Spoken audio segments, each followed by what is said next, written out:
Well, I'd just like to say a few words about the effect, the influence of religion in my life with Mika, our life together.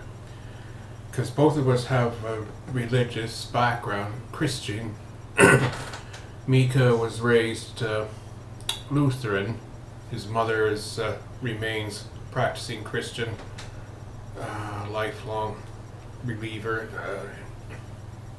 And she, interestingly enough, she's Lutheran, but she's married to a man who's Roman Catholic.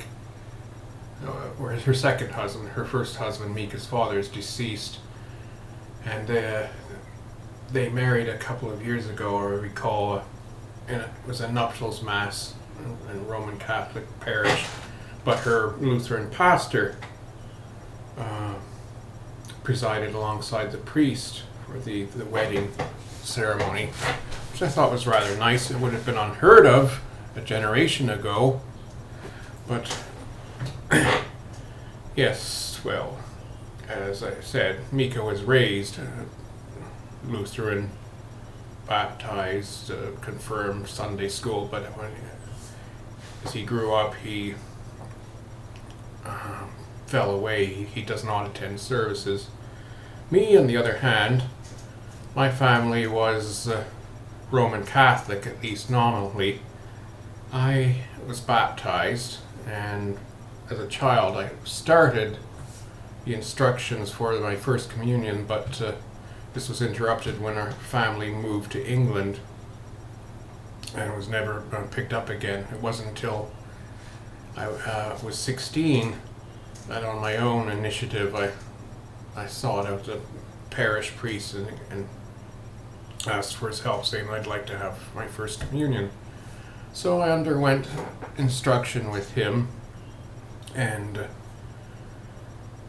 I think it was November 11th, 1977 that I took my first communion. I was 16 years old, and following that, when I enrolled at Queen's University in Kingston, I came into contact with various sects and denominations of Christianity, and found that some of them, particularly the evangelical Protestants,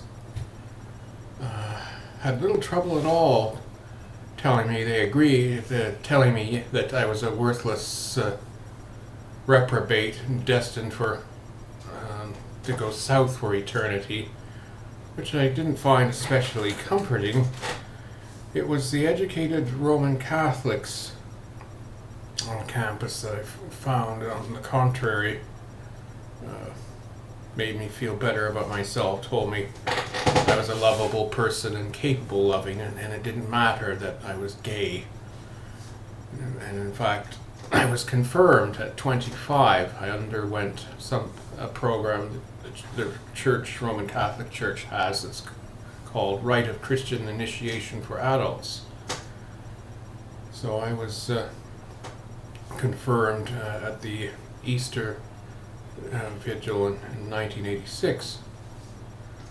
And then beyond that, I befriended at the university a Russian Orthodox priest, a family man. Yes, the Orthodox Church allows for married clergy. And he too was quite supportive, and he's actually the one who encouraged me to finally come out of the closet. So for a while I was quite pious. I attended Mass regularly, but over time I found I could no longer believe. As much as I still have a soft spot for the Roman Catholic laity, I just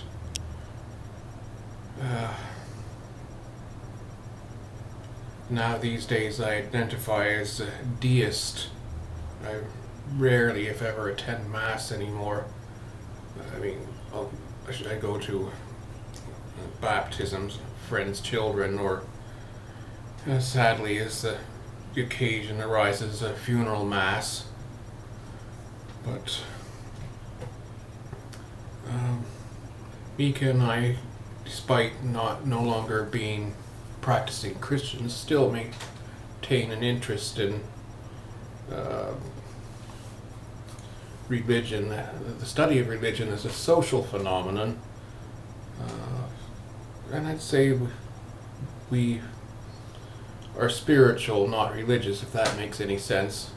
I wouldn't say that we are rationalists, materialists, or zealous atheists. But it's just the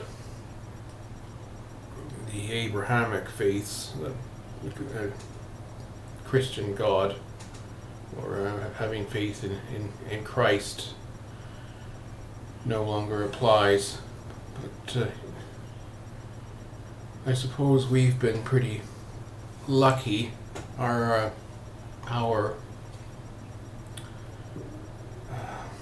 religious experiences have tended to be positive. There was no condemnation or ostracism. People have generally, that we've known, have been accepting and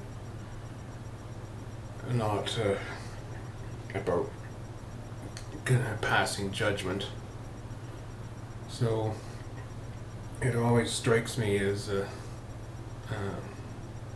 unfortunate that some people have experienced this kind of prejudice, and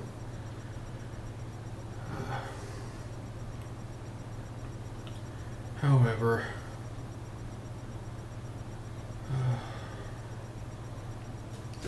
Mika and I are perfectly happy. We'll take our chances. Maybe we will end up going south for eternity, but I figure that if the Christian God is as loving and inclined to forgive as he's reputed to be, he'll have spare enough grace for the two of us. But time will tell. Life is good.